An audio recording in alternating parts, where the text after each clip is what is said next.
ಸವಿತಾ, ನಾವು ಸರ್ಕಾರಿ ಹಿರಿಯ ಪ್ರಾಥಮಿಕ ಶಾಲೆ ಚಂದ್ರನಗರ ಶಾಲೆಯಿಂದ ಬಂದಿದ್ದೇವೆ. ಸಮುದಾಯ ಯಾವುದೇ ಒಂದು ಶಾಲೆ ಭೌತಿಕವಾಗಿ ಅದು ಎಲ್ಲ ಸೌಲಭ್ಯಗಳನ್ನ ಒಳಗೊಂಡಿದೆ ಅಂದ್ರೆ ಅಲ್ಲಿ ಸಮುದಾಯ ಸಹಭಾಗಿತ್ವ ಚೆನ್ನಾಗಿದೆ ಅಂತ ಅರ್ಥ.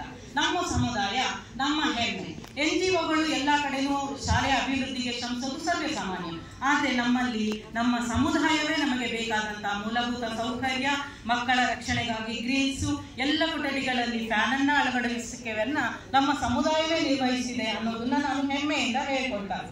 ಇನ್ನ ಪೋಷಕರ ವಿಷಯಕ್ಕೆ ಬಂದರೆ ಪೋಷಕರೇ ನಮ್ಮ ಆಸ್ತಿ. ಈಗ ಪೋಷಕರು ನಮ್ಮ ಶಾಲೆಯಲ್ಲಿ ಹೇಗೆ ನಮ್ಮ ಜೊತೆ ಸಹಕರಿಸಿದ್ದಾರೆ ಅನ್ನೋದನ್ನ ಹೇಳ್ತೀನಿ.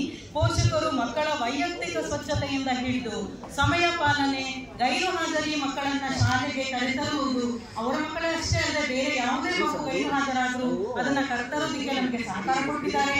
ಶಿಕ್ಷಕರ ಜೊತೆ ನಿರಂತರವಾಗಿ ಭೇಟಿಯಲ್ಲಿ ಇರ್ತಾರೆ. ಮತ್ತೆ ಕಲಿಕಾ ಮೂಲೆಯಲ್ಲಿ ಕೇವಲ ಮಕ್ಕಳ ಕಲಿಕೆ ಮಾತ್ರವಲ್ಲದೆ ಪೋಷಕರ ಕಲಿಕೆಯೂ ಆಗ್ತಿದೆ ಅನ್ನೋದನ್ನ ನಾನು ಹೆಮ್ಮೆಯಿಂದ ಹೇಳ್ಕೊತೀನಿ. ಯಾಕಂದ್ರೆ ನಮ್ಮ ಪೋಷಕರು ಸಹಿ ಮಾಡೋದನ್ನ ಅಚ್ಚುಕಟ್ಟಾಗಿ ಕಲಿತಿದ್ದಾರೆ ತಮ್ಮ ಮಕ್ಕಳಿಂದಲೇ. ಇದು ನಮ್ಮ ಪೋಷಕರೇ ನಮ್ಮ ಆಸ್ತಿ. ಇನ್ನ TLM ಬಗ್ಗೆ ನಮ್ಮ ಗೆಳತಿ ಹೇಳ್ತಾರೆ. ಎಲ್ಲರಿಗೂ ನಮಸ್ಕಾರ. ಗಣಿತ ಅನ್ನೋದು ಕಬ್ಬಿಣದ ಕಡಲೆ ಅಂತ ಹೇಳ್ತಾರೆ. ಕೆಲವೊಂದು ಪರಿಕಲ್ಪನೆಗಳನ್ನ ಕಲಿಸ್ಬೇಕಾದಾಗ ಅದು ಕಬ್ಬಿಣದ ಕಡಲೆಯೂ ಕೂಡ ಹೌದು.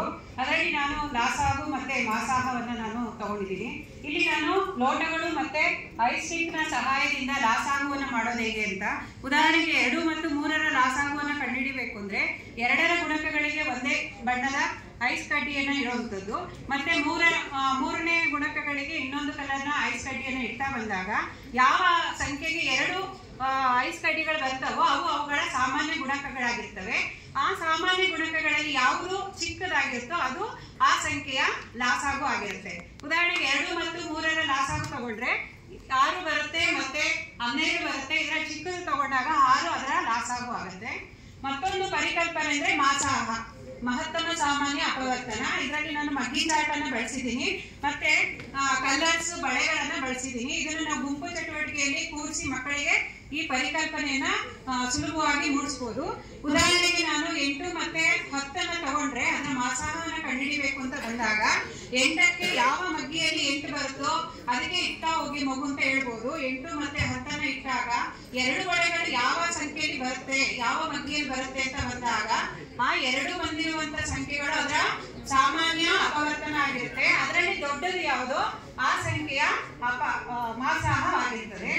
ಮತ್ತೆ ಇನ್ನೊಂದು ಚಂದ್ರನ ಬಿಂಬಾವಸ್ಥೆಗೆ ಇರೋದು ವರ್ಕಿಂಗ್ ಮಾಡೆಲ್ ಇದೆ. ಇದನ್ನು ಬಳಸಿ ನಾವು ಮಕ್ಕಳಿಗೆ ಚಂದ್ರನ ಬಿಂಬಾವಸ್ಥೆಯನ್ನ ತೋರಿಸಬಹುದು.